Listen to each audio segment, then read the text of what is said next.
Hello students. Okay, in this lecture we will discuss on electric charge. Okay, myself Dr. Rahul Chauhan, Assistant Professor, Department of Applied Science, MIT Meerut. तो यहाँ पर हम electric charge discuss करेंगे यहाँ पर। Okay, और यहाँ पर देखेंगे कि हमारा जो इलेक्ट्रिक चार्ज है वो उसका स्टार्टिंग कहाँ से हुआ, उसका कंजर्वेशन लॉ क्या है, इलेक्ट्रिक चार्ज होता क्या है, डेवलप कैसे होता है यहाँ पर।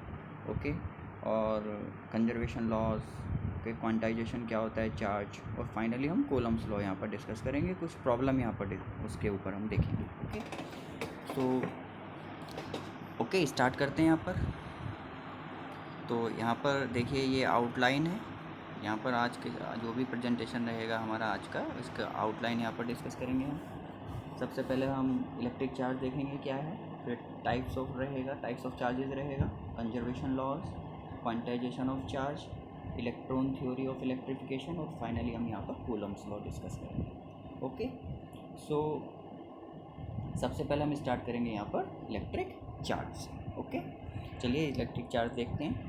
और इलेक्ट्रिक चार्ज का भी हम सबसे पहले क्या देखेंगे, हिस्ट्री, मीन्स इलेक्ट्रिक चार्ज कैसे कैसे डेवलपमेंट हुआ है, यहाँ चार्ज कैसे कैसे आपका प्रोग्रेस हुआ चार्ज के बारे में, राइट। तो वो हम अभी देखने वाले हैं, नेक्स्ट स्लाइड में हम यही डिस्कस करने वाले हैं। ओके, अब आप देखेंगे, देखो यहाँ पर आप, ओके, इसमें हो क्या रहा है कि जो आपका सबसे पहले जो चार्ज है इलेक्ट्रिक चार्ज, देखिए 1600 BC के आसपास एक ग्रीक साइंटिस्ट थेल्स था, उन्होंने सबसे पहले बताया बेटा कि सपोज़ आपके पास एक मटेरियल है एम्बर। ओके, एम्बर एक मटेरियल है, उसको उन्होंने रब किया उन्होंने अपने हाथ पर, या दूसरे एम्बर, एक दूसरा एम्बर उस पर उन्होंने रब किया। तो उन्होंने देखा कि वो क्या करने लगा, जब रब करने के बाद क्या करने लगा, वो जो एम्बर था उसने अट्रैक्ट करना स्टार्ट किया चीज़ों को अपनी अपनी तरफ। ओके, तो जैसे आप अपने घर में भी देखते होंगे कि अगर आप जैसे हेयर अपना कॉम से ठीक करते हो, ओके, तो काफ़ी टाइम अगर आप बार बार अपना हेयर को कॉम से ठीक करोगे तो देखोगे कि जैसे ही कॉम आप अपना हेयर के पास लेकर जाते हैं, वो क्या करने लगता है, उसको या तो रिपल करने लगेगा और कभी कभी अट्रैक्ट भी करने लगेगा। ओके, और जनरली रिपल ही करता है। तो देखा, तो ये जो हो रहा है बेसिकली इफेक्ट जो ये आ जाता है, इसको हम बोलते हैं कि ये अट्रैक्शन या रिपल्शन आ गया। ओके, तो ये आप इन जनरल आप अपना डेली लाइफ में भी देखते हो। ओके, जैसे किसी कागज़ को आप अपना हेयर पर रब करो, पेपर लो एक, अरे अपना हेयर पर रब करो, तो देखो कि जैसे ही वो हेयर हेयर के पास हम दोबारा वो कागज़ लेकर जाते हैं, पेपर लेकर जाते हैं, तो वो मीन्स हेयर आपका अपने आप ही हिलने लगता है। मीन्स एक कुछ तो लग रहा है ना दोनों के बीच में, वो टच तो कर नहीं रहे आप, लेकिन डिस्टेंस होने के बाद भी हेयर आपका हिल रहा है। तो इसका मतलब क्या है कि एक फोर्स काम कर रहा है, मीन्स एक प्रॉपर्टी डेवलप हो गया। तो सबसे पहले अंबर ने, ये जो थेल्स हैं, इन्होंने यही देखा। ओके, नेक्स्ट गिलबर्ट, गिलबर्ट ने हमें बताया कि अट्रैक्शन तो हो ही रहा है, साथ साथ रिपल्शन भी होता है। ओके, ये दोनों होता है, तो अट्रैक्शन के साथ रिपल्शन भी उन्होंने बताया। फिर एक डूफे साइंटिस्ट हैं, उन्होंने हमें बताया कि ये जो आपका इलेक्ट्रिसिटी है, ये टू टाइप्स का होता है। जैसे कहीं पर अट्रैक्शन हो रहा है, कहीं पर रिपल्सन हो रहा है, तो उन्होंने बोला कि उन्होंने नाम दिया इसको इलेक्ट्रिसिटी की, टू टाइप्स का इलेक्ट्रिसिटी हो सकता है। अब 1750 में एक फ्रैंकलिन साइंटिस्ट आए, उन्होंने बताया कि भाई ये जो अट्रैक्शन और ये जो रिपल्सन होता है, ये टू टाइप्स का चार्जेस से होता है। एक को उन्होंने नाम दिया पॉजिटिव और एक को नाम दिया उन्होंने नेगेटिव, राइट। और 1770 में यहाँ पर एक कूलम साइंटिस्ट है, उन्होंने एक बेटा इन्वर्स स्क्वायर लॉ दिया, बहुत ही इंपॉर्टेंट लॉ है ये यहाँ पर चार्जेस से रिलेटेड। इन्वर्स स्क्वायर लॉ इन्होंने इसलिए बोला कि क्योंकि वहाँ पर जो फोर्स है वो डिस्टेंस, जो उनका डिस्टेंस होता है टू ऑब्जेक्ट के बीच का, जो टू चार्जेस के बीच का जो डिस्टेंस होता है, उसके स्क्वायर के क्या होता है, इन्वर्सली प्रोपोर्शनल होता है। तो इसलिए इसको हम क्या बोल देते हैं, inverse square law. Okay, coulomb ने इसको दिया, बहुत ही इंपॉर्टेंट लॉ है, इसको डिस्कस करेंगे हम इस लेक्चर में। और फिर 1890 में सबसे आपका लास्ट जो यहाँ पर है वो है जे थॉमसन। बेटा इन्होंने हमें बताया इलेक्ट्रॉन के बारे में, इलेक्ट्रॉन का सबसे पहले कॉन्सेप्ट इन्होंने ही दिया था, जे थॉमसन ने। तो अब जैसे ही इलेक्ट्रॉन आया, तो ये जो चार्ज है इसके बारे में एकदम बिल्कुल क्लियर पिक्चर आ गया आपका कि भाई चार्ज होता कैसे है, कैसे डेवलप होता है, कब पॉजिटिव होगा, कब नेगेटिव होगा। ओके, तो फाइनली ये बहुत ही इंपॉर्टेंट आया जो जे थॉमसन ने इलेक्ट्रॉन को डिस्कवर किया, और यहाँ से सारा आपका सारी चीज़ें क्या हो गई हैं बेटा, क्लियर हो गई हैं आपकी। तो ये सब हम डिस्कस करेंगे। ओके, तो चलिए सबसे पहले हम थोड़ा इलेक्ट्रिक चार्ज के बारे में देखेंगे कि इलेक्ट्रिक चार्ज डेवलप कैसे होता है और ये सब थोड़ा ओके। अभी हम यही देखने वाले हैं नेक्स्ट स्लाइड में। यहाँ पर देखिए बेटा, यहाँ पर क्या हो रहा है कि सपोज आपने ये टू ग्लास आपने एक ग्लास रॉड लिया, ओके, उसको आपने रब कराया किसके साथ, सिल्क के साथ, मतलब उसको रगड़ा आपने, ओके। तो देखा गया कि ये ग्लास रोड जो है, ओके, आफ्टर रबिंग इसके ऊपर क्या आ जाता है, अट्रैक्शन का प्रॉपर्टी आ जाता है। मीन्स ये चीज़ों को क्या करने लगता है, अट्रैक्ट करने लगता है। सिमिलरली अगर प्लास्टिक रॉड लिया हमने और उसको रब कराया हमने किसके साथ, कैट्स फर, ओके, कैट्स फर मतलब जो बिल्ली होता है उसका खाल, ओके, उसके साथ हमने उसको रब कराया, तो देखा कि ये जो प्लास्टिक रॉड है ये भी अट्रैक्ट करने लगता है चीज़ों को। बट अगर ग्लास रोड को प्लास्टिक रोड के पास लेकर आते हैं तो ये अट्रैक्ट करने लगता है, ये अट्रैक्ट करता है, ठीक है, ओके। सो फाइनली हो क्या रहा है, देखो हो क्या रहा है कि ग्लास रॉड और प्लास्टिक रॉड दोनों अट्रैक्ट कर रहा है आफ्टर रबिंग, और ग्लास रॉड और प्लास्टिक रॉड को लेकर आ रहा है, ये भी अट्रैक्ट कर रहा है। लेकिन अगर ग्लास रॉड को ग्लास रॉड के पास अगर लेकर आ रहे हैं हम, तो वो अट्रैक्शन नहीं कर रहा है, वो रिपल कर रहा है। ऐसे ही प्लास्टिक रॉड और प्लास्टिक रॉड को अगर पास लेकर आ रहे हैं वो भी रिपल कर रहा है। तो यहाँ पर क्या हो रहा है, कभी अट्रैक्शन हो रहा है, कभी क्या हो रहा है बेटा, रिपल्शन हो रहा है। तो ये जो अट्रैक्शन और ये जो रिपल्शन हो रहा है, इसको हम बोल देते हैं कि ऐसा कुछ हो रहा है इनके ऊपर, इन बॉडीज़ के ऊपर कुछ ऐसा हो रहा है, कुछ तो आ रहा है इनके पास, ओके भाई, कुछ तो आ रहा है। तो आफ्टर इलेक्ट्रॉन का डिस्कवर होने के बाद उसको नाम दिया कि ओके, कि ये जो प्रॉपर्टी आ रहा है बेसिकली, ये इलेक्ट्रॉन का चेंज हो रहा है एक दूसरे के ऊपर, और इसको हम बोल देते हैं कि मटेरियल क्या हो जा रहा है, इलेक्ट्रिफाइड हो जा रहा है, ओके। मींस इलेक्ट्रिफिकेशन का प्रॉपर्टी हो जा रहा है वहाँ पर, और इसको हम बोल देते हैं कि इलेक्ट्रिकली चार्ज्ड मटेरियल क्या हो जाता है, इलेक्ट्रिकली चार्ज्ड, ओके। अब आप ये भी जानते हो कि अगर कोई ऑब्जेक्ट, सपोज मैं हूँ यहाँ पर, ओके, मैं कोई चीज़ डोनेट कर रहा हूँ, तो मैं डोनेट तभी करूँगा ना जब मेरे पास बहुत एक्सेस में होगा वो चीज़। ऐसा तो कोई आदमी डोनेट कर नहीं सकता कि भाई जो खुद खाने के लिए नहीं है उसके पास और वो डोनेट कर दे, ऐसे तो बहुत कम लोग मिलेंगे, ओके। तो फाइनली आप एक कॉन्सेप्ट बनाइए कि अगर कोई चीज़ डोनेट कर रहा है, कोई भी ऑब्जेक्ट अगर कोई चीज़ डोनेट कर रहा है, मीन्स ये इलेक्ट्रॉन सपोज निकाल रहा है अपने पास से, तो इसके पास कैसा चार्ज आ जाता है, पॉजिटिव चार्ज आ जाता है बेटा, ठीक है। और अगर कोई ऑब्जेक्ट कोई इलेक्ट्रॉन को क्या कर रहा है, एक्सेप्ट कर रहा है, तो उसके पास कैसा चार्ज आ जाएगा, नेगेटिव आ जाएगा, ओके। तो यहाँ पर क्या हो रहा है कि ये जो ग्लास रॉड है, ये देखा गया है एक्सपेरिमेंटली सिल्क के साथ रबिंग के बाद, ये जो ग्लास रॉड है इसके ऊपर कैसा चार्ज आता है बेटा, पॉजिटिव, ओके। मीन्स ये इलेक्ट्रॉन को क्या करता है, निकाल देता है। और ऐसे ही अगर आपसे मैं पूछूं कि ये जो प्लास्टिक रॉड है इसके पास कैसा चार्ज आ जाता है, निगेटिव, क्योंकि ये ओके, ये क्या करता है, ये इलेक्ट्रॉन को क्या कर लेता है, एक्सेप्ट कर लेता है। ये देखा गया है एक्सपेरिमेंट में, ओके। तो कन्वेंशनली हमने ये मान लिया कि जो ग्लास रॉड है वो कैसी होती है, पॉजिटिव चार्ज होती है, और जो प्लास्टिक रॉड होती है वो कैसी होती है, कैसा चार्ज आ जाता है, उसके पास निगेटिव चार्ज हो जाता है, ठीक है। तो बेसिकली देखा जाए तो इलेक्ट्रिक चार्ज क्या है, एक करेक्टरिस्टिक प्रॉपर्टी है मैटर का, और जिससे हम ये पता लगा सकते हैं कि ये कैसे प्रोड्यूस हो रहा है चार्ज, और अब जब चार्ज है तो उसके ऊपर क्या आ जाता है बेटा, एक इलेक्ट्रिक फील्ड भी डेवलप हो जाता है। तो ये सब चीज़ें हम आगे अभी डिस्कस करने वाले हैं। फाइनली आपने ये कंक्लूड किया है यहाँ पर कि जो है रिपल्सन हो रहा है, अट्रैक्शन हो रहा है हमारा, ओके, और पॉजिटिव चार्ज कब आता है और निगेटिव चार्ज कब आता है, अभी हमने इस स्लाइड में ये डिस्कस किया है। और देखो जो चार्ज का जो यूनिट है वो क्या होता है बेटा, कूलम होता है, क्योंकि सबसे पहले कूलम ने ये सब डिस्कस किया तो उन्होंने अपने नाम पर ही इसका जो है यूनिट दे दिया, कूलम। जैसे आपने पढ़ा होगा कि फोर्स के बारे में सबसे ज़्यादा डिटेल में सबसे पहले किसने बताया था, न्यूटन ने, तो उन्होंने अपने नाम पर ही जो है उसको क्या यूनिट दे दिया था, न्यूटन यूनिट दिया उन्होंने उसको, ओके। तो ये कोई ज़्यादा इम्पोर्टेंट इन द सेंस कि ये कोई पॉइंट नहीं है, क्योंकि कूलम भी इसका यूनिट होता है, और आप इसको एमकेएस यूनिट में भी लिख सकते हो। तो चार्ज का यूनिट क्या हो गया, फाइनली कूलम हो गया, ओके। अब देखो, अब नेक्स्ट स्लाइड में हम क्या डिस्कस करने वाले हैं, देखो ये क्या है कि ये क्या है हमारा, इसमें क्या हो रहा है आपका कि आपका टू ग्लास रॉड है सपोज। अभी इससे पहले हमने क्या किया, एक ग्लास रॉड लिया था, एक प्लास्टिक रॉड लिया था। अब आपने टू ग्लास रॉड लिया, भाई एक ग्लास रॉड है, एक ग्लास रॉड ये है दोनों, और हमने अभी पीछे एज्यूम कर लिया था कि ग्लास रॉड के ऊपर कैसा चार्ज आता है, प्लस का चार्ज आता है, ठीक है। तो ये भी पॉजिटिव है, ये भी क्या है पॉजिटिव। और आपने ये आफ्टर रबिंग आएगा। ओके, आपने 2 ग्लास रॉड लिया, उसको सिल के साथ क्या किया, रब किया, तो रब करने से कैसा चार्ज आ जाएगा, इसके ऊपर भी पॉजिटिव, इसके ऊपर भी पॉजिटिव।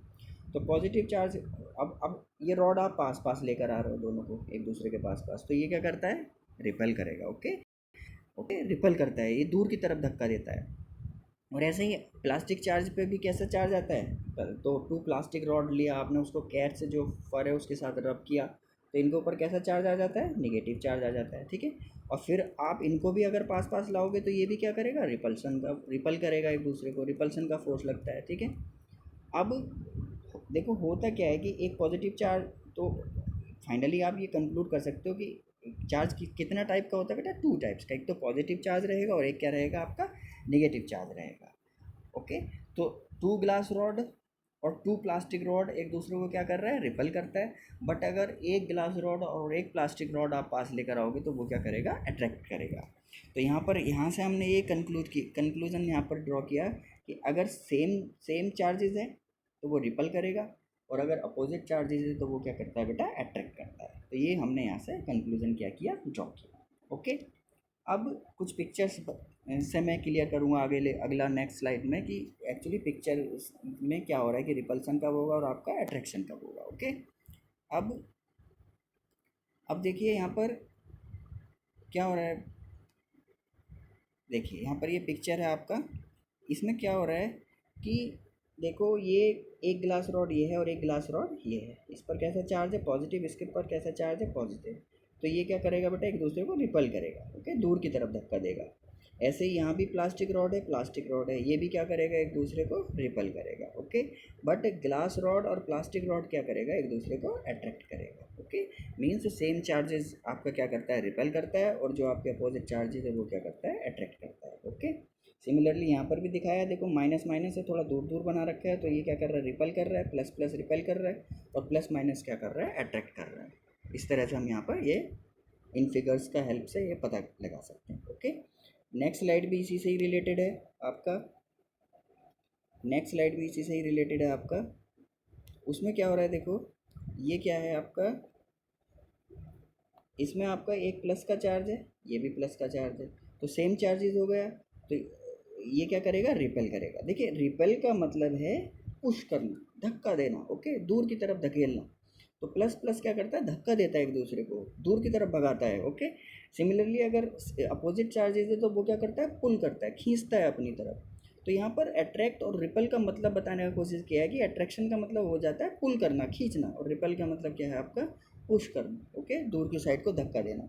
तो यहाँ पर देखिए सेम चार्जेस नेगेटिव नेगेटिव है, तो ये भी रिपल करेगा, और यहाँ पर ये अपोजिट चार्जेस है, तो ये अपोजिट चार्जेस मतलब दोनों क्या करता है बेटा, अट्रैक्ट करता है एक दूसरे को, या एक दूसरे की तरफ यहाँ पर खींचेगा। ओके, पुल करेगा यहाँ पर। तो इस तरह से हम यहाँ पर ये क्लियर हमने यहाँ पर पता लगाया कि कब अट्रैक्शन हो सकता है, कब आपका रिपल्शन हो सकता है। ओके, अब देखिए यहाँ पर मैं ये बताने की कोशिश करूँगा कि जो चार्ज से रिलेटेड आपका बेसिक प्रॉपर्टी क्या हो सकता है, जो इलेक्ट्रिक चार्ज है उससे रिलेटेड बेसिक प्रॉपर्टी आपका क्या क्या रहेगा। ओके, तो सबसे पहला है हमारा, देखो एडिटिव चार्ज कैसा हो चार्ज से रिलेटेड एडिटिव प्रॉपर्टी के बारे में पढ़ेंगे हम। ओके, कब ये कंजर्वेटिव प्रॉपर्टी के बारे में पढ़ेंगे, और हम ये क्वांटाइजेशन पढ़ेंगे कि चार्ज से रिलेटेड ये जो थ्री थ्री प्रॉपर्टीज़ हैं ये कब कब और कैसे कैसे होता है। ओके, तो हम अभी ये डिस्कस करने वाले हैं। तो सबसे पहले एडिटिव से स्टार्ट करेंगे, फिर कंजर्वेटिव, और फिर क्या रहेगा आपका क्वांटाइजेशन। ठीक, चलिए, तो हम किससे स्टार्ट करने वाले हैं, एडिटिव। तो देखो ये इसमें हम क्या करेंगे, आपका additive property of charge, additive property of charge.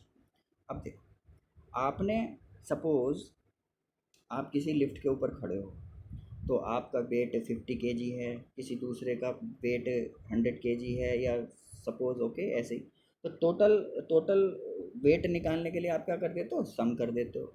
ऐसे ही अगर मैं कहूँ आपसे कि आपका जो टोटल मास है वो 50 kg है, या सपोज 45 kg है, तो अगर मैं आपके बहुत सारा पीस कर दूँ, बहुत सारा पीस कर देता हूँ, तो पीस करने से क्या होगा, आपका बहुत सारा पार्ट बन जाएगा, तो उन सबको अगर मैं ऐड कर दूँ तो आपका टोटल मास निकल जाएगा।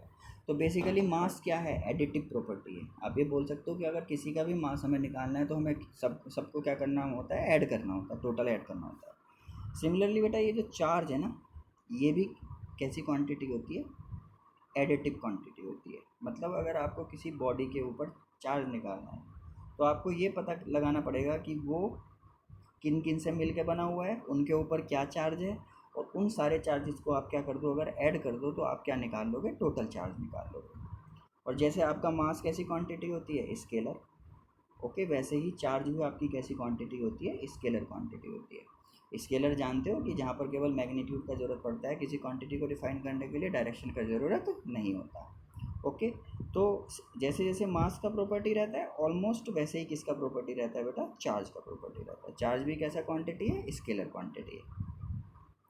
ओके, अब तो यहाँ पर देखो बताने का कोशिश किया है कि like mass charge is scalar quantity just as mass of an extended body is the sum of the masses of its individual particles. Means जो जो पार्टिकल्स है उन सबका बिल्कुल सेम, ओके, टोटल आपका चार्ज आ जाएगा अगर सभी को हम क्या कर दो, सम कर दो, ओके, ऐड कर दो। ओके, तो ये आपका क्या हुआ, एडिटिव प्रॉपर्टी ऑफ चार्ज। और देखो यहाँ पर फिगर का हेल्प से भी दिखाने की कोशिश किया है कि सपोज इस ऑब्जेक्ट के ऊपर टोटल चार्ज कितना है, क्यू, कैपिटल क्यू, ओके, और इसका जो अंदर जो पार्टिकल्स है या जो इंडिविजुअल है यहाँ पर इसके अंदर जो ये पॉइंट हैं, सपोज इन पर चार्ज है Q1 Q2 Q3, ऐसे बहुत सारा हो सकता है। तो टोटल चार्ज के लिए क्या करूँगा, ये जो इंडिविजुअल चार्जेस है इनको सबको क्या कर दूँ, मैं ऐड कर दूँ, और ऐड करने से आपका क्या मिल जाएगा बेटा, टोटल चार्ज आपका कितना आ जाएगा, Q is equal to Q1 plus Q2 plus Q3 and so on. मतलब जितना भी चार्ज रहेगा उन सबको हम क्या कर देते हैं, ऐड कर देते हैं। तो ये होता है आपका additive nature of charge. Okay, तो आई थिंक आपको ये समझ में आया होगा। तो एडिटिव प्रॉपर्टी ऑफ चार्ज में आप क्या करते हो कि टोटल चार्ज कैलकुलेट करने के लिए सभी को क्या कर देते हो, ऐड कर देते हो। ठीक है, अब देखिए नेक्स्ट स्लाइड में हम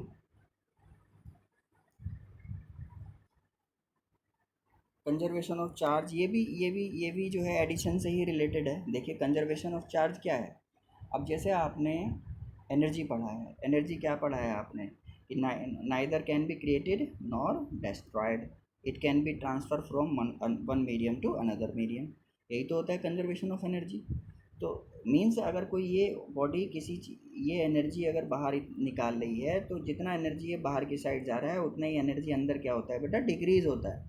ओके, तो ये होता है कंजर्वेशन ऑफ एनर्जी। सिमिलरली देखो जैसे आपका कंजर्वेशन ऑफ एनर्जी और भी बहुत सारे कंजर्वेशन लॉज हैं यहाँ पर, तो चार्ज में भी यही होता है। सपोज ये चार्ज है, टोटल चार्ज इसके पास सपोज 5 कूलम है, ठीक है, और इसने 3 कूलम बाहर निकाल दिया यहाँ पर।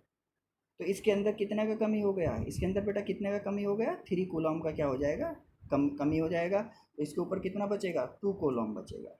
तो ये होता है कंजर्वेशन ऑफ चार्ज। ओके, ये केवल ट्रांसफ़र हो सकता है one medium to another medium. ऐसा नहीं है कि इस बॉडी के पास 5 कूलम है और आपने अलग से यहाँ पर 3 कूलम जनरेट हो जाएगा अपने आप इसके ऊपर, ऐसा नहीं होगा। तो one body to another body क्या हो सकता है, केवल ट्रांसफ़र हो सकता है, या उसके पास आ सकता है या जा सकता है। ठीक है, तो यही क्या है आपका कंजर्वेशन ऑफ चार्ज। ओके, सो यहाँ पर देखो यही लिखा हुआ है, the law of conservation of charge states that electric charge can neither be created not destroyed.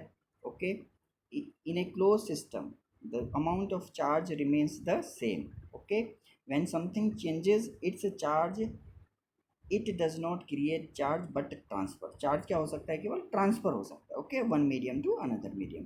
और बहुत ही इंपॉर्टेंट एग्जांपल है इक्वेशन ऑफ कंटिन्यूटी, ये हम डिस्कस करेंगे जब बीटेक का हमारा सिलेबस स्टार्ट होगा, आएगा वहाँ पर इक्वेशन ऑफ कंटिन्यूटी। ओके, तो ये एक एग्जांपल है। ओके, वहाँ से हम पता कर सकते हैं कि आपका चार्ज केवल ट्रांसफ़र होता है, आप उसको क्रिएट और डिस्ट्रॉय नहीं कर सकते। ओके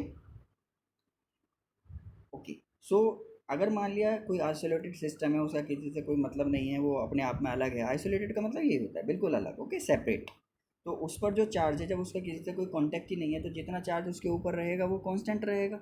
मीन्स ना तो वो किसी को चार्ज दे रहा है और ना ही किसी से ले रहा है। तो अगर मैं उसके ऊपर टोटल चार्ज निकालूँ बेटा, तो ओके, तो वो क्या रहेगा आपका, कांस्टेंट रहेगा।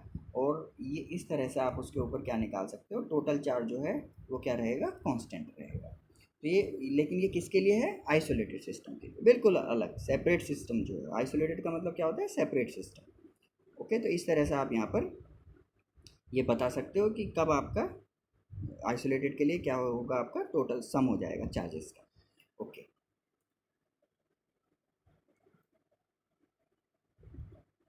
ओके, अभी देखिए हम नेक्स्ट स्लाइड में क्या करने वाले हैं। नेक्स्ट स्लाइड में भी ये भी कंजर्वेशन ऑफ चार्ज है आपका। देखिए कंजर्वेशन ऑफ चार्ज, अब देखिए यहाँ पर जो मैं आपको बता रहा था कि कॉम वाला एग्जांपल, तो कॉम आपने आपने कॉम किया अपने हेयर पर। ओके, ये भी कंजर्वेशन ऑफ चार्ज है, क्योंकि जो भी कॉम के ऊपर जो भी चार्ज है वो क्या हो जाता है? ट्रांसफ़र हो जाता है किसके पास? हेयर के ऊपर। या हेयर के पास जो है वो किस पर ट्रांसफ़र हो जाता है? कॉम के ऊपर। मतलब डेवलप नहीं हो रहा है, ये क्या हो रहा है? ट्रांसफ़र हो रहा है बेसिकली। तो ये भी किसका एग्जाम्पल है? कंजर्वेशन ऑफ चार्ज का एग्जाम्पल है। सिमिलरली देखिए, the electrons are held more firmly to the plastic of the comb than in your hair. So when you comb, the electrons transfer to the comb from your hair. Okay, अब ये experimentally चीज़ें किया गया कि भाई hair के ऊपर कैसा चार्ज आ जाता है बेटा? पॉजिटिव। और कॉम के ऊपर कैसा आ जाता है? नेगेटिव। तो इसका मतलब कहाँ से ट्रांसफ़र हो रहा है चार्ज? मैंने बोला कि जब कोई बॉडी ट्रांसफ़र करती है तो कैसा चार्ज आता है? दे मीन्स निकालता है चार्जेस, तो उसके ऊपर कैसा चार्ज आ जाता है? पॉजिटिव। क्योंकि हेयर यहाँ पर कॉम को दे रहा है, तो हेयर के ऊपर पॉजिटिव है और कॉम के ऊपर क्या है? Negative charge. Okay, so finally देखो यही बताया यहाँ पर, this leaves the com negatively charge. Okay, okay, तो कॉम के ऊपर कैसा आ जाता है? निगेटिव, और हेयर के पास क्या हो जाता है? पॉजिटिव। ओके, और देखो यहाँ पर ये है कि एंड योर हेयर पॉजिटिव, चाहे हेयर के ऊपर कैसा आ जाता है? पॉजिटिव चार्ज आ जाता है, क्योंकि वो इलेक्ट्रॉन्स को क्या कर रहा है? लॉस्ट कर रहा है। ओके, तो इस तरह से आपका हेयर और कॉम का ये एग्जांपल है, और कब किसके ऊपर पॉजिटिव आ रहा है, किसके ऊपर नेगेटिव आ रहा है, ये यहाँ पर दिखाने का कोशिश किया। ठीक है, ओके, सो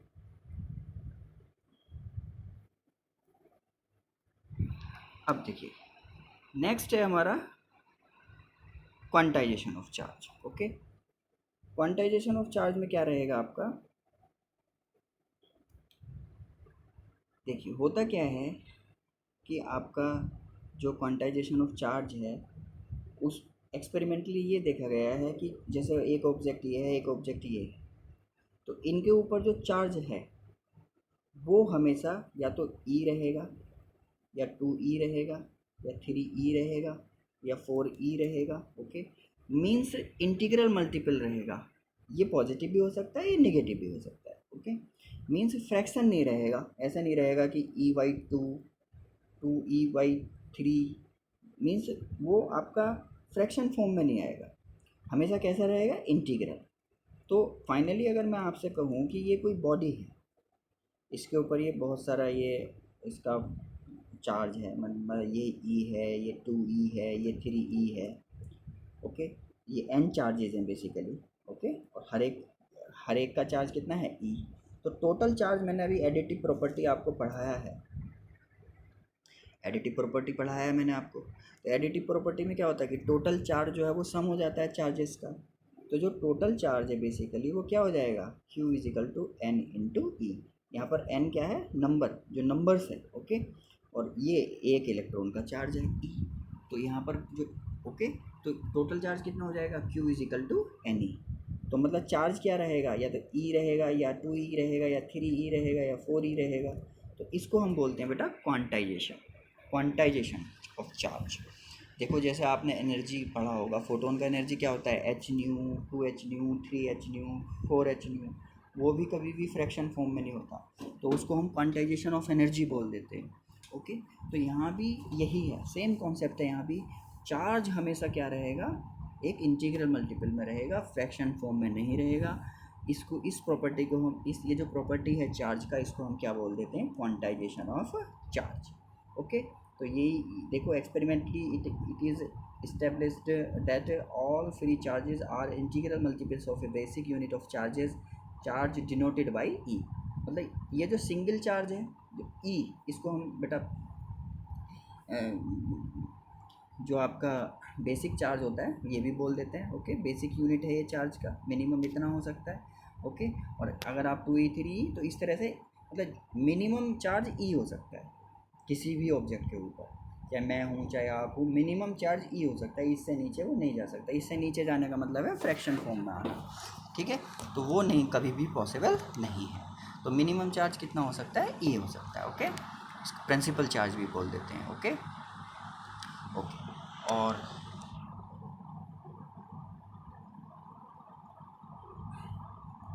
ये निगेटिव भी हो सकता है और पॉजिटिव हो सकता है, ये मैं ऑलरेडी आपको बता चुका हूँ, ठीक है।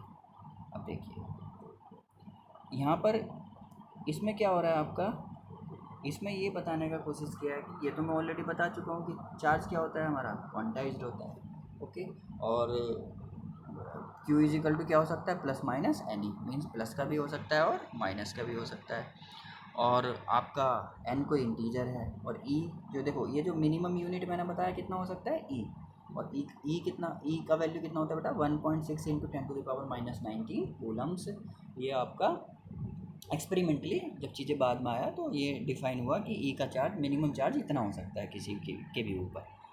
अब देखो यहाँ पर ये कंपैरिजन किया है कि इलेक्ट्रॉन के ऊपर चार्ज कितना रहेगा, मास, तीन, यहाँ पर तीन फॉर्म में कंपैरिजन, एक तो चार्ज फॉर्म में, एक मास फॉर्म में और एक डायमीटर फॉर्म में। तो जो जो आपका इलेक्ट्रॉन है उसके ऊपर चार्ज कितना होता है बेटा, निगेटिव, माइनस, ओके। जो प्रोटॉन है उसके ऊपर चार्ज कितना होता है, प्लस है। न्यूट्रॉन कैसा होता है, न्यूट्रल पार्टिकल होता है, ज़ीरो चार्ज रहता है। और जो पॉजिट्रॉन है उस पर क्या रहता है, प्लस ई। देखो ये जो पॉजिट्रॉन है ना बेटा, ये हाइपोथेटिकल पार्टिकल है, अभी इसका कोई एग्जिस्टेंस अभी देखा नहीं गया एक्सपेरिमेंटली, बट होता क्या है कि जहाँ से इलेक्ट्रॉन निकलता है, भाई इलेक्ट्रॉन ने एक जगह खाली छोड़ा होगा ना, तो वहाँ पर एक चार्ज डेवलप हुआ होगा। भाई मैं बोला कि ये कोई बॉडी है, इसने यहाँ से एक इलेक्ट्रॉन निकाला, तो इलेक्ट्रॉन के इक्वल चार्ज यहाँ पर एक खाली हुआ जगह, तो उस जगह पर हम मान लेते हैं कि एक पॉजिटिव चार्ज आ जाता है, जिसको हम बोलते हैं पॉजिट्रॉन, क्योंकि जितना चार्ज निकलेगा उतना ही यहाँ डेवलप होगा, ओके, पॉजिटिव। तो उसको हम क्या बोल देते हैं, पॉजिट्रॉन बोल देते हैं। और इस पर कितना चार्ज होता है, प्लस ई। अब देखिए मास की फॉर्म में हम कंपैरिजन करते हैं। ये जो यहाँ पर कंपैरिजन है ये कैसा है, रिलेटिव है। ये कंपैरिजन कैसा है यहाँ पर, रिलेटिव, क्योंकि आप ये बोल सकते हो कि सर इलेक्ट्रॉन का मास तो 9.1 माइनस 10⁻31 होता है केजी, और यहाँ आपने 1 ले रखा है, तो यहाँ पर रिलेटिव है, ओके, रिलेटिव मास यहाँ पर लिया है। मतलब अगर इलेक्ट्रॉन का मास अगर 1 है, तो प्रोटॉन का मास कितना है बेटा, 1836, मतलब 1836 टाइम्स ज़्यादा हैवी होता है प्रोटॉन। और न्यूट्रॉन कैसा, कितना हैवी होता है, 1839 टाइम्स हैवी होता है। और पॉजिट्रॉन क्या होता है, पॉजिट्रॉन का मास सेम लेते हैं हम, ओके, जितना इलेक्ट्रॉन का मास है उतने कितना उसका उतना ही मास कितना होता है, पॉजिट्रॉन का होता है, ओके। तो ये इस तरह से हम यहाँ पर रिलेटिव मास कंपेयर कर सकते हैं। दूसरा है डायमीटर। डायमीटर के लिए कंपैरिजन में क्या करेंगे, देखिए इलेक्ट्रॉन का कोई साइज़ अभी तक फिक्स नहीं है कि इलेक्ट्रॉन का साइज़ कितना होता है, ओके, तो उसे बिल्कुल नेग्लिजिबल मान लेते हैं, स्मॉलेस्ट, ओके। तो डायमीटर कितना होता है उसका, ज़ीरो एज्यूम कर लेते हैं। प्रोटॉन का डायमीटर कितना होता है, 10⁻−15 मीटर, ओके। न्यूट्रॉन का भी सेम ही होता है जितना प्रोटॉन का होता है। और पॉजिट्रॉन का साइज़ भी पता कितना होता है, ज़ीरो। जैसे इलेक्ट्रॉन के लिए प्रॉपर्टी जो है वही किसके लिए होता है, पॉजिट्रॉन के लिए होता है, बस चार्ज अपोजिट होता है। इलेक्ट्रॉन और पॉजिट्रॉन का प्रॉपर्टी सेम रहता है, बस चार्ज क्या होता है, अपोजिट होता है, इतना डिफरेंस होता है इसमें, ओके। अब ठीक है, ओके। अब देखिए बेटा, अब हम क्या करेंगे, एक क्वेश्चन डिस्कस करेंगे यहाँ पर, हम एक क्वेश्चन डिस्कस करने वाले हैं जितना भी अभी तक हमने पढ़ा है। इस क्वेश्चन में क्या है, a metal surface has a positive charge of 10⁻⁻19 coulomb, how many electrons would have been removed from the metal surface. देखिए एक मेटल सरफेस है, ओके, उस पर पॉजिटिव चार्ज है कितना, 10⁻⁻19 कूलम, 10⁻⁹ कूलम, ओके, -9 कूलम। अब हमें ये पता करना है कि कितने इलेक्ट्रॉन यहाँ से हम क्या करेंगे, रिमूव करना है। इलेक्ट्रॉन का क्या करना है, रिमूव। अब इलेक्ट्रॉन रिमूव करेगा ऑब्वियसली, तो पॉजिटिव चार्ज उसके ऊपर आना ही है। चलिए इसका सॉल्यूशन देखते हैं, ओके। देखिए ये इसका क्या है बेटा, सॉल्यूशन। अब देखो पढ़ो, when one electron is removed from a metal it leaves a positive charge equal to this। मैंने आपको बताया कि अगर किसी भी सरफेस से अगर आप चार्ज को क्या करते हो, रिमूव करते हो, ओके, निकालते हो, तो उस पर कैसा चार्ज आ जाता है, पॉजिटिव, और जो एक्सेप्ट करता है उसके ऊपर कैसा चार्ज आ जाता है, निगेटिव। तो यहाँ पर चार्ज क्या हो रहा है, रिमूव हो रहा है, तो उस पर कैसा चार्ज आएगा, पॉजिटिव चार्ज आएगा।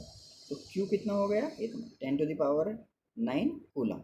ओके, ये दे रखा है सरफेस के ऊपर। अब ई इतना होता ही है, इलेक्ट्रॉन का बेसिक चार्ज तो इतना ही होता है, 1.6 इंटू 10⁻−19 कूलम। और हमने फार्मूला लगाया Q=NE, ये पढ़ा है हमने। ओके, तो n का वैल्यू हमें क्या करना है बेटा, कैलकुलेट करना है। तो Q उसने दे रखा है, ये है पता है आपको, तो n निकाल सकते हैं यहाँ से। ठीक है, तो n क्या हो जाएगा, Q/E। Q का वैल्यू रखा आपने, E का वैल्यू रखा, और फाइनली बेटा क्या नंबर आ गया, 6.25 इंटू 10⁹9। तो इतना आपको, इतना इतना इलेक्ट्रॉन को क्या करना पड़ेगा, रिमूव करना पड़ेगा, तब जाकर जो है इतना चार्ज उसके ऊपर डेवलप होगा, पॉजिटिव चार्ज। ठीक है, तो ये क्वेश्चन आई थिंक आपका समझ में आया होगा। ओके, सो इस तरह से हमने ये क्वेश्चन किया। अब देखिए बेटा, ये मैं आपको बताने जा रहा हूँ कि electron theory of electrification. Electrification word मैंने यूज़ किया था पहले। इलेक्ट्रिफिकेशन एक्चुअली ये डेवलप क्यों होता है, इलेक्ट्रॉन थ्योरी है क्या एक्चुअली। ओके ओके, तो देखो सबसे पहला पॉइंट है, nucleus of atom is positively charged. जो एटम है, ये कोई एटम है, इसके अंदर क्या होता है बेटा, एक न्यूक्लियस होता है, और आप जानते हो कि न्यूक्लियस में क्या रहता है, प्रोटॉन और न्यूट्रॉन। और जो इलेक्ट्रॉन है वो डिफरेंट डिफरेंट ऑर्बिट्स में क्या करता है, रिवॉल्व करता है। ओके, इलेक्ट्रॉन क्या कर रहा है बेटा, रिवॉल्व कर रहा है चारों तरफ, यहाँ पर रिवॉल्व कर रहा है।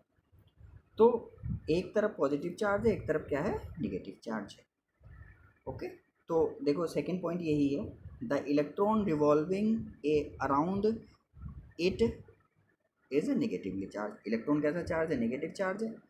और देखो न्यूक्लियस के अंदर क्या है, प्रोटॉन और न्यूट्रॉन। न्यूट्रॉन कैसा पार्टिकल है, न्यूट्रल, अभी बताया था मैंने आपको। तो जो भी चार्ज न्यूक्लियस के ऊपर होता है वो किसके कारण होता है, प्रोटॉन के कारण। ठीक है, तो जितना प्रोटॉन पर चार्ज रहेगा उतना ही चार्ज किसके ऊपर होता है, न्यूक्लियस के ऊपर होता है। ओके, और जितना चार्ज न्यूक्लियस के ऊपर होता है उतना ही चार्ज, उतने ही चार्ज नेगेटिव चार्ज होता है, मीन्स उतने ही इलेक्ट्रॉन होते हैं। ओके, देखो अगर मैं एटम है मेरे पास, एटम के अंदर क्या है, न्यूक्लियस है, न्यूक्लियस के पास क्या है, प्रोटॉन है, प्रोटॉन के कारण ही बेसिकली चार्ज आ रहा है न्यूक्लियस के ऊपर। और जितना चार्ज बेटा न्यूक्लियस के ऊपर होता है उतना ही चार्ज, टोटल चार्ज, ये जो इलेक्ट्रॉन है उतने ही इलेक्ट्रॉन के पास चार्ज होता है। तो इलेक्ट्रॉन का चार्ज किसके इक्वल हो जाता है, न्यूक्लियस के चार्ज के इक्वल हो जाता है। तो अगर जो आदमी यहाँ पर खड़ा है बाहर से इस एटम को देख रहा है, उसे क्या दिखेगा, उसे तो यही दिखेगा ना कि एटम कैसा हो गया, न्यूट्रल। क्योंकि मैंने अभी आपको बताया था कि चार्ज कैसी क्वांटिटी है, एडिटिव। तो निगेटिव चार्ज यहाँ है इलेक्ट्रॉन के ऊपर, और जितना चार्ज इलेक्ट्रॉन के ऊपर है निगेटिव, उतना ही पॉजिटिव चार्ज किसके पास है, न्यूक्लियस के पास है। तो अगर आप निगेटिव और पॉजिटिव को जोड़ोगे तो वो क्या कर देगा बेटा, कैंसिल कर देता है, और फाइनली एटम कैसा हो जाता है हमारा, न्यूट्रल हो जाता है। एटम कैसा हो जाता है हमारा, न्यूट्रल। तो यहाँ पर देखिए यही बताने की कोशिश किया है कि they are equal in numbers, hence atom is electrically neutral. तो एटम क्या हो जाता है बेटा, इलेक्ट्रिकली न्यूट्रल हो जाता है। ओके, तो आई थिंक ये समझ में आया होगा। अब देखिए फोर्थ पॉइंट डिस्कस करते हैं, with friction there is a transfer of electrons, hence net charge is developed in the particles. अब सपोज आप, ये कोई ऑब्जेक्ट है, आपने फ्रिक्शन किया, किसी दूसरा रब किया, ओके, तो इलेक्ट्रॉन का क्या होता है बेटा, ट्रांसफ़र होता है, हमने अभी इतना डिस्कस किया सब। तो जब इलेक्ट्रॉन का ट्रांसफ़र हो गया तो जिससे निकल रहा है उसके पास पॉजिटिव, और जिसके पास जा रहा है उसके पास निगेटिव। तो यहाँ पर यही बताने की कोशिश किया इस पॉइंट में। ठीक है, नेक्स्ट पॉइंट है, it also explains that the charges are compulsorily developed in pairs equally. यहाँ पर ये बताने की कोशिश किया है कि बेटा जो चार्ज है बेसिकली वो किस में डेवलप होता है, पेयर में डेवलप होता है। अगर पॉजिटिव एक के पास हो रहा है तो नेगेटिव क्या रहेगा, दूसरे के पास रहेगा। बिल्कुल ये सब मैं डिस्कस करा अभी आपसे कि भाई अगर एक के पास प्लस आ रहा है तो दूसरे के पास क्या आएगा, जिसके पास वो चार्ज जा रहा है निगेटिव आएगा, तो पेयर में डेवलप होता है, एक तरफ पॉजिटिव एक तरफ निगेटिव, एक तरफ निगेटिव दूसरे के पास positive. It establish conservation of charge in the universe. तो ये जो इलेक्ट्रिफिकेशन है बेसिकली ये हमें क्या बता रहा है, ये हमें बता रहा है कि आपका किस तरह से हमारा इलेक्ट्रिफिकेशन होता है यूनिवर्स के अंदर। ओके, सो अभी हम क्या डिस्कस करेंगे बेटा, Coulomb's law, Coulomb's law discuss करेंगे हम, ठीक है। ओके, देखिए कूलम्स लॉ में क्या होता है बेटा कि आपका जो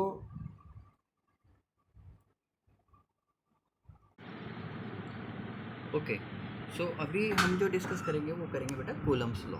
अच्छा, हमने लास्ट टाइम अभी जो हमने डिस्कस किया इलेक्ट्रिफिकेशन, ओके इलेक्ट्रिफिकेशन कैसे हो रहा है, तो बेसिकली इलेक्ट्रिफिकेशन के लिए जो रेस्पॉन्सिबल है वो क्या होता है बेटा, इलेक्ट्रॉन होता है। ओके, इलेक्ट्रॉन का आना जाना, ऐसे निकालना, एक्सेप्ट करना, ये सभी जो है हमें इलेक्ट्रिफिकेशन बताता है। तो यूनिवर्स में जो इलेक्ट्रिफिकेशन का जो मेन रीज़न है किसी भी ऑब्जेक्ट के ऊपर चार्ज आना, उसके लिए कौन रेस्पॉन्सिबल है, इलेक्ट्रॉन। ओके, इलेक्ट्रॉन का निकलना और इलेक्ट्रॉन का आना, तो यही रेस्पॉन्सिबल होता है। ओके ओके, चलिए कूलम्स लॉ स्टार्ट करते हैं। तो देखिए कूलम्स लॉ क्या होता है हमारा, कूलम ने क्या बताया ये समझिए।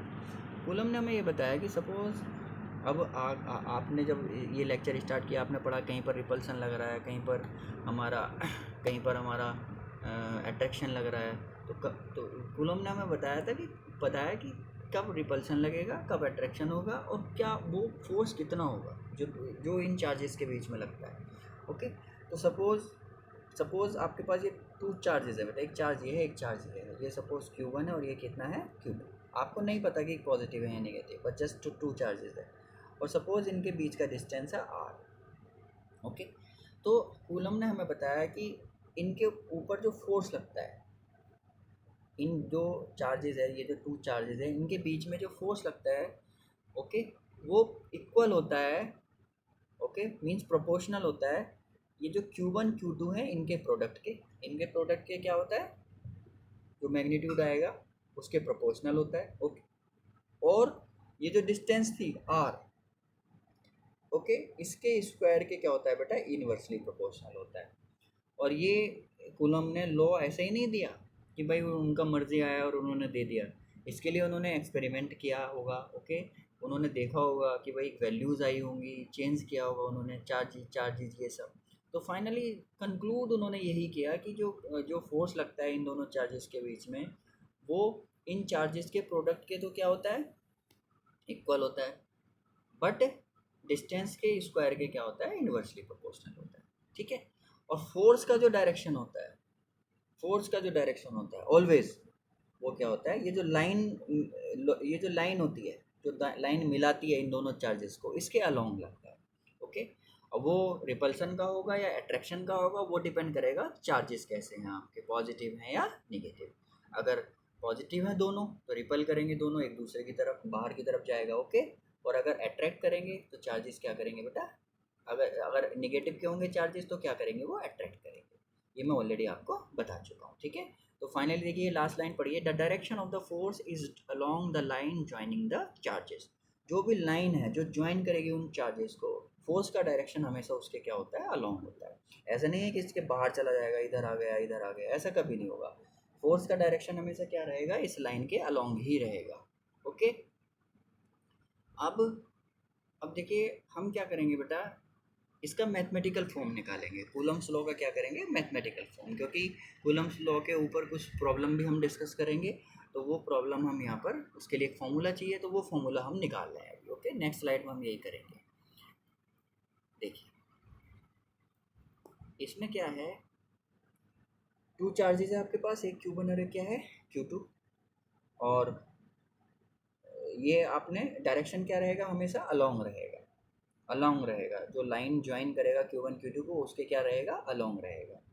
तो सपोज आपने एज्यूम कर लिया कि Q1 पॉजिटिव चार्ज है, तो पॉजिटिव चार्ज के कारण जो फोर्स का डायरेक्शन होता है बेटा वो अवे होता है, जो भी चार्जेस रहेगा उससे क्या रहता है, अवे, दूर की तरफ। और जो निगेटिव चार्जेस होते हैं वहाँ पर जो फोर्स का डायरेक्शन रहता है वो रहता है टुवर्ड्स चार्ज। तो यहाँ पर जो है डायरेक्शन है वो इस तरह से हम डिफाइन कर लेते हैं। तो अभी मैंने आपको कूलम्स का जो लॉ है वो पढ़ाया, उन्होंने क्या बताया था कि F जो है वो प्रोपोर्शनल होता है Q1 Q2 के प्रोडक्ट के। एक तो ये एक इक्वेशन ये आ जाएगा बेटा, ठीक है। और एक होता है F प्रोपोर्शनल होता है 1/r²। एक इक्वेशन ये आ गया, ये दो इक्वेशन आ गई। अब इन दोनों इक्वेशन को मिला दो आप, ओके, मर्ज कर दो, क्योंकि इधर तो क्या है, फोर्स फोर्स ही है, तो दोनों को आपने क्या कर दिया, मिला दिया। तो फाइनली क्या आएगा, Q1 फाइनली क्या आएगा, ये आएगा कि नहीं आएगा। दोनों इक्वेशन को अगर आप मर्ज कर दोगे तो F किसके प्रोपोर्शनल हो जाएगा, Q1 Q2/r²। ओके। अब जब ये प्रोपोर्शनल का साइन हटाएंगे तो एक कांस्टेंट भी आएगा, तो बेटा वो कांस्टेंट क्या हो जाता है यहाँ पर, के। वो कांस्टेंट को हम क्या बोल देते हैं, के बोल देते हैं। ओके। और फ्री स्पेस के लिए ये जो के है इसका वैल्यू होता है 9 × 10⁹ न्यूटन मीटर स्क्वायर पर कूलम स्क्वायर। ओके। और इस के को बेटा हम 1/4πε0 भी बोल देते हैं। ओके, बोल देते हैं इन द सेंस कि ये प्रैक्टिकली जब ये चीज़ें किया हुआ है, एक्सपेरिमेंटली किया होगा, तो जो के का वैल्यू ऐसे ही नहीं है कि यहाँ पर कूलम को आया कि उन्होंने बस अपनी मर्जी से कोई भी वैल्यू दे दिया। इस वैल्यू को चूज़ करने के लिए उनको बहुत मेहनत करना पड़ा होगा। ओके, एक्सपेरिमेंटली उन्होंने देखा होगा, रिजल्ट्स वेरीफाई कराया होगा उन्होंने, तब ये फाइनली ये वैल्यू उन्होंने दिया होगा। ओके, तो फ्री स्पेस के लिए के का जो वैल्यू होता है वो कितना होता है बेटा, 9 × 10⁹, और हम इसे बोल देते हैं 1/4πε0। तो फाइनली जो फोर्स है उसके लिए क्या रिलेशन आता है, F = 1/4πε0 Q1 Q2/r²। ओके। अब यहाँ पर देखो बेटा, ये जो है ये मैग्नीट्यूड फॉर्म है, मतलब ये वेक्टर फॉर्म नहीं है कि डायरेक्शन क्या होगी फोर्स की, क्योंकि फोर्स कैसी क्वांटिटी है, वेक्टर, तो आपको डायरेक्शन भी चाहिए होता है। तो ये तो आपने मैग्नीट्यूड फॉर्म में फोर्स का फॉर्मूला निकाल लिया, लेकिन अगर आपको वेक्टर फॉर्म में निकालना है तो बेटा वेक्टर फॉर्म में क्या होता है भाई, जो यूनिट वेक्टर है आर कैप वो इस डायरेक्शन में होगा। ओके, तो अगर आप इधर वेक्टर लगा रहे हो तो जो फोर्स का डायरेक्शन है वो किसका डायरेक्शन होगा, आर कैप का डायरेक्शन होगा। तो आपने क्या किया, F = 1/4π वेक्टर फॉर्म निकाल लो आप, F = 1/4πε0 Q1 Q2/r², और आर कैप से क्या कर देंगे, उसको मल्टीप्लाई कर देंगे। ओके, तो इस तरह से आप क्या कर सकते हो, कैलकुलेट कर सकते हो। ठीक है। और फाइनली आर कैप का वैल्यू कितना होता है, आर कैप कितना होता है, वेक्टर r/r। तो आर कैप का वैल्यू रख देते हैं वेक्टर r/r। तो फाइनली F = किसके आ जाता है, F = आ जाएगा बेटा वेक्टर फॉर्म में 1/4πε0 Q1 Q2/r³ और इंटू वेक्टर r। तो ये फाइनली फॉर्म आ जाती है कूलम्स लॉ की इन वेक्टर फॉर्म। ओके, तो इस तरह से हमने ये कूलम लॉ यहाँ पर डिस्कस किया, आगे हम न्यूमेरिकल करेंगे इसके ऊपर। ओके, अब देखिए,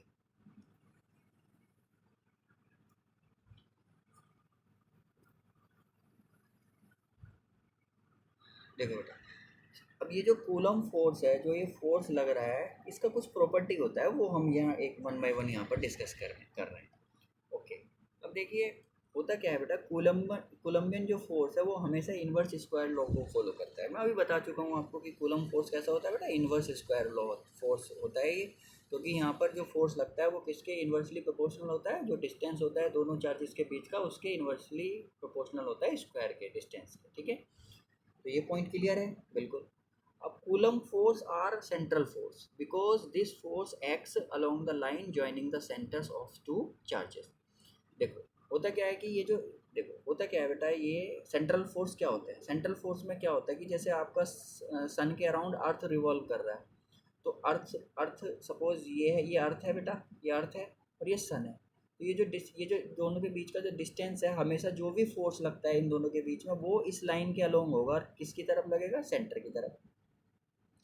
तो इस तरह के फोर्स जो हमेशा सेंटर की तरफ होते हैं और किसी और लाइन के अलोंग होते हैं, जो भी लाइन उनको ज्वाइन करता है उसको हम क्या बोल देते हैं, सेंट्रल फोर्स बोल देते हैं। तो ऑब्वियसली यहाँ भी क्या है, सेंट्रल फोर्स है, क्योंकि जो भी लाइन उन चार्जेस को मिलाएगा उसी के अलोंग तो फोर्स लगेगा भाई। इसके कारण इस पर निकालेंगे तो ये हो जाएगा, इसके कारण इस पर निकालेंगे तो ये हो जाएगा, तो लाइन के अलोंग ही रहना है। तो ऑब्वियसली ये जो कोलम्बियन फोर्स है ये कैसा होता है बेटा, सेंट्रल फोर्स होता है। ओके, और दूसरा इसका यहाँ पर थर्ड पॉइंट में इसका रेंज डिफाइन किया गया है कि कितने से कितने के बीच में लगता है। देखिए इसको याद करने का तरीका ये है कि जो न्यूक्लियस होता है ना बेटा, उसके अंदर भी आपका electromagnetic force means coulomb force काम करता है। ओके, अब ये जो न्यूक्लियस का साइज़ कितना, ये न्यूक्लियस का साइज़ कितना होता है, 10⁻⁻15 मीटर। तो एक तो मिनिमम रेंज कितना हो गया 10⁻⁻15, और ये लॉन्ग रेंज फोर्स होता है, मतलब ये इनफाइनाइट तक जा सकता है। और एक्सपेरिमेंटली ये देखा गया है कि वो जो डिस्टेंस है जिसे हम इनफाइनाइट बोल रहे हैं वो कितना होता है बेटा 10⁻18 मीटर। ओके, तो बहुत ज़्यादा है, 10⁻18 मीटर बहुत ज़्यादा है। ओके, तो ये लॉन्ग रेंज फोर्स है, मतलब इसका इफेक्ट बहुत दूर तक रहता है। तो ये कूलम फोर्स के बारे में हमने ये 2-3 प्रॉपर्टी यहाँ पर क्या किया बेटा डिस्कस किया। ओके, अब नेक्स्ट स्लाइड में हम ये बताने की कोशिश करेंगे कि ये जो कूलम फोर्स है ये आपका ग्रेविटेशनल फोर्स से कैसे डिफर होता है। ग्रेविटेशनल फोर्स आपने 12th में पढ़ा है, ठीक है, तो उससे कैसे डिफरेंट रहेगा वो हम यहाँ पर डिस्कस करेंगे। ओके, अब देखिए यहाँ पर क्या किया बेटा, एक हाइड्रोजन एटम ले रखा है। हाइड्रोजन एटम में एक ही इलेक्ट्रॉन होता है जो रिवॉल्व करता है उसके चारों तरफ, और मैंने बताया कि जितना चार्ज इलेक्ट्रॉन के ऊपर होता है उतना ही चार्ज किसके ऊपर होता है, प्रोटॉन के ऊपर होता है। जो न्यूक्लियस है तो न्यूक्लियस के ऊपर पॉजिटिव चार्ज रहता है तो प्लस ही मान लिया, और ये इलेक्ट्रॉन रिवॉल्व कर रहा है, इसका चार्ज कितना है -e। डिस्टेंस हमने r12 ले लिया दोनों के बीच का।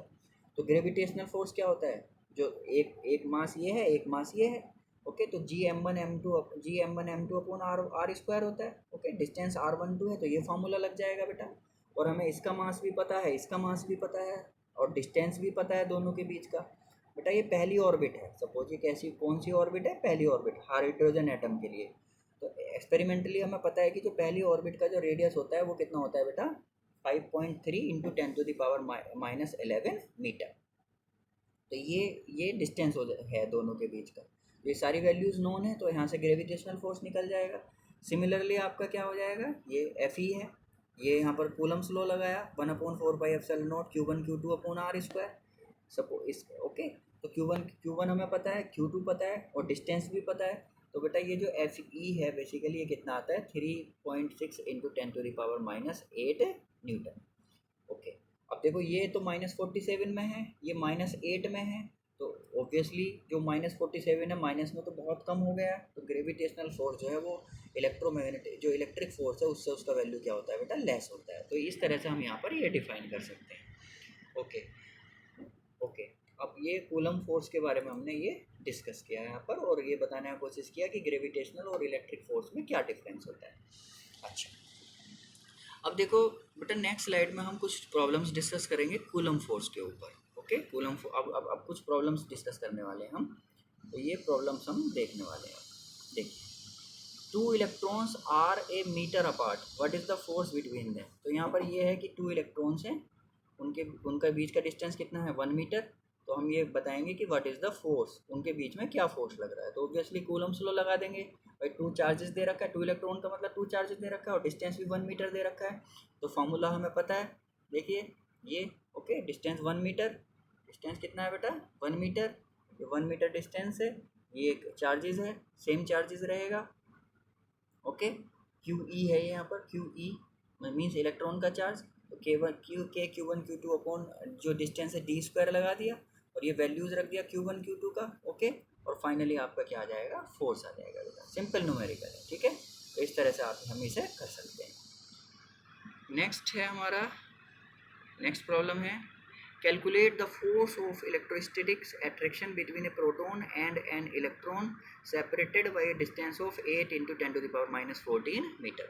मीन्स एक प्रोटॉन है एक इलेक्ट्रॉन है और सेपरेशन दे रखा है, डिस्टेंस दे रखा है उनका 8 इंटू 10⁻14 मीटर। तो हमें क्या निकालना है, फोर्स निकालना है। तो सिंपल है, देखिए ये भी यहाँ भी कूलम्स लॉ हम यूज़ करेंगे। फॉर्मूला यही है, F is equal to 1/4πε0 Q1 Q2/r²। Q1 ये प्रोटॉन के लिए पॉजिटिव होता है, इलेक्ट्रॉन के लिए कितना है बेटा नेगेटिव, और डिस्टेंस उसने दे ही रखा है। तो सिंपल हम ये फोर्स का फार्मूला लगाएंगे और आपका क्या आ जाएगा फोर्स आ जाएगा। लेकिन यहाँ फोर्स कैसा आ रहा है बेटा नेगेटिव, और जब भी फोर्स नेगेटिव होता है तो इसका मतलब उनके बीच में कैसा फोर्स लगता है, अट्रैक्शन का फोर्स लगता है, क्योंकि एक पॉजिटिव है और एक क्या है नेगेटिव। तो मैंने बोला था कि अपोजिट अगर चार्ज रहेंगे तो फोर्स कैसा लगता है, अट्रैक्शन का लगता है। तो कैसा फोर्स लगेगा, अट्रैक्शन का फोर्स लगेगा। ओके, क्योंकि उसने प्रॉब्लम में उसने आपसे पूछा था कि नेचर बताइए फोर्स का, तो नेचर कैसा हो जाएगा अट्रैक्टिव।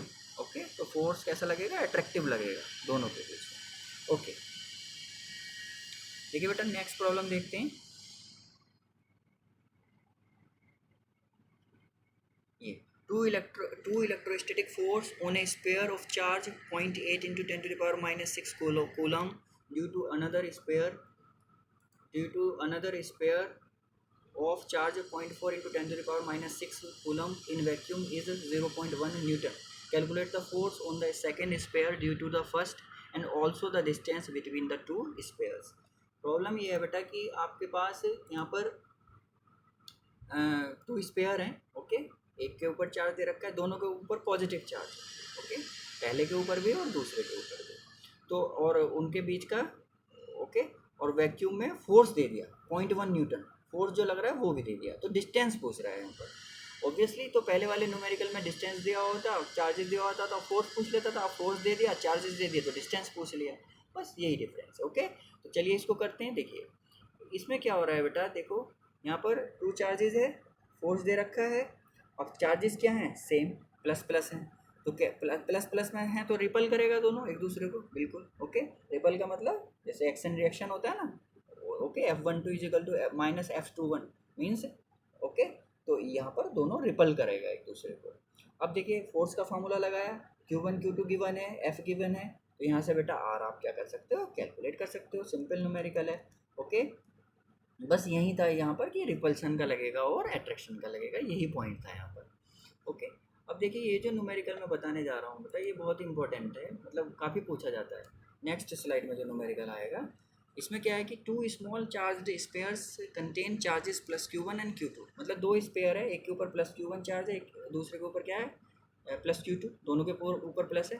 अब एक ने क्या करा, एक स्पेयर ने दूसरे को DQ चार्ज दे दिया, रिमूव कर दिया, तो पूछ रहा है वो कि कि चार्ज बताइए on each sphere for maximum electric force, maximum electric force के लिए चार्ज बताना है दोनों के ऊपर, ओके। तो देखिए इसे कैसे करेंगे बेटा, देखिए यहाँ पर ये एक स्पेयर है, ये एक स्पेयर है, इसने अपना DQ चार्ज दूसरे वाले को ट्रांसफ़र कर दिया, DQ ट्रांसफ़र कर दिया, तो इसके ऊपर कमी आया, इसके ऊपर बढ़ गया, मतलब इसके ऊपर पॉजिटिव चार्ज आएगा और इसके ऊपर क्या जाएगा बेटा, निगेटिव। ये अभी हमने डिस्कस किया है कि अगर चार्ज निकलता है तो पॉजिटिव, और अगर जिसके पास जाता है उसके पास निगेटिव, पॉजिटिव निगेटिव आता है, जिसके जो एक्सेप्ट करता है निगेटिव, जो देता है वो पॉजिटिव, ओके।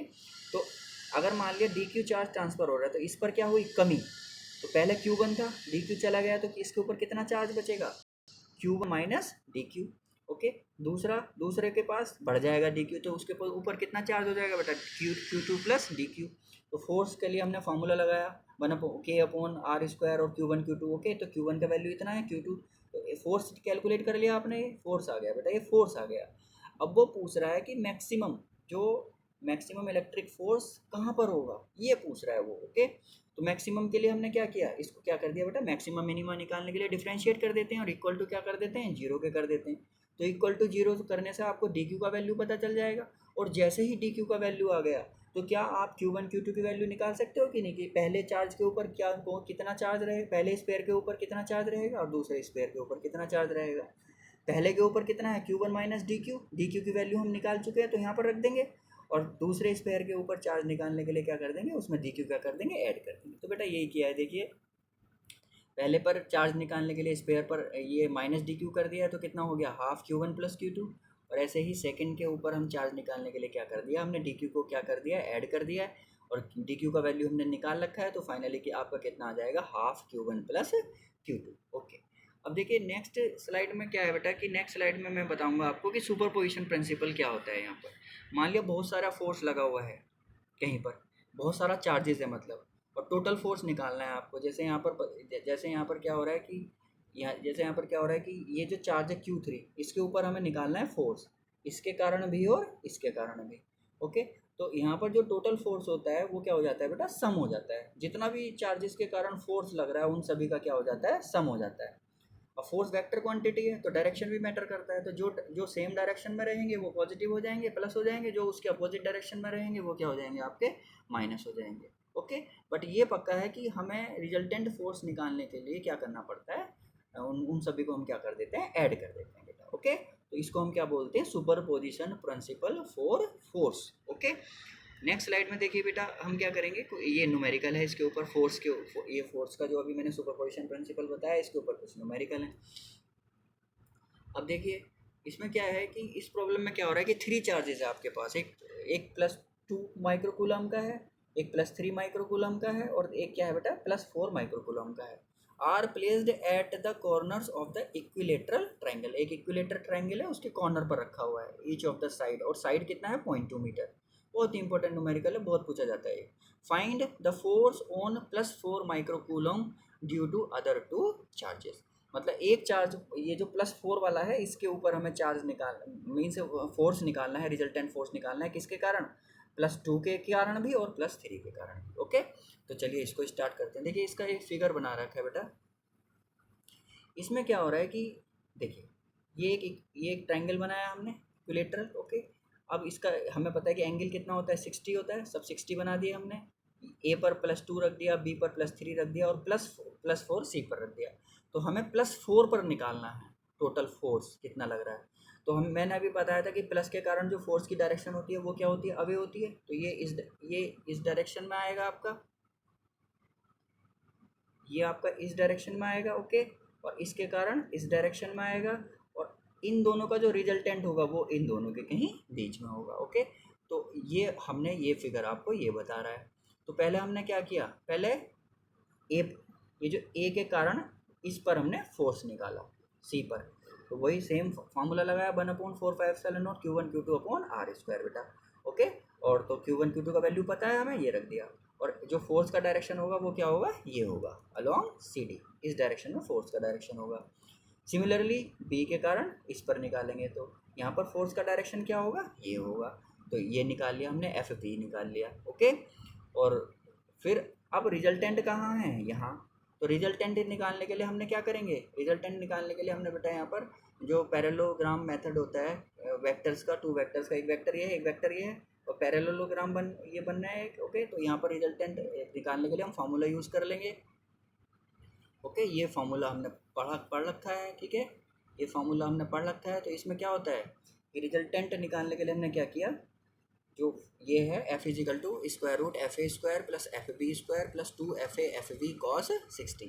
आपने पढ़ा होगा कि 2 वेक्टर्स हैं अगर, ओके, और उनके बीच का जो एंगल है और रिजल्टेंट निकालना है आपको, तो ये मेथड लगाते हैं, ये एंगल थीटा है, तो इस केस में ये वाला फार्मूला आप लगा देते हो। ठीक है, अब तो FA हमें निकाल चुके हैं ऊपर, FB भी निकाल चुके हैं, और cos 60 का वैल्यू पता है बेटा, तो ये वैल्यू सारी हम रख देंगे यहाँ पर, और फाइनली आपका क्या मिल जाएगा, रिजल्टेंट फोर्स निकल गया 4 जो माइक्रोकूलम का आपका चार्ज था उसके ऊपर। ओके, तो इस तरह से हम जो है ये प्रॉब्लम कर सकते हैं। और हमने आज ये जो अभी जो प्रॉब्लम किया बेसिकली ये कूलम्स लॉ के ऊपर था, और कुछ हमने ओके, और यहाँ पर सुपरपोजिशन, ये लास्ट जो प्रॉब्लम था ये सुपरपोजिशन ऑफ फोर्सेस के ऊपर था। मींस जितना भी चार्जेस होता है उन सब के कारण हम फोर्स निकालते हैं और सभी को क्या कर देते हैं बेटा, ऐड कर देते हैं। ठीक है, तो इस तरह से हमने ये टॉपिक अपने डिस्कस किए। अगर आपको एक आउटलाइन याद है तो हमारा ये कूलम्स लॉ जो था वो लास्ट टॉपिक है हमारा जो हमने स्टार्ट किया था। ओके, और इस तरह से बेटा हमारा ये कंप्लीट हुआ। ठीक है, और ठीक है, ओके, थैंक यू।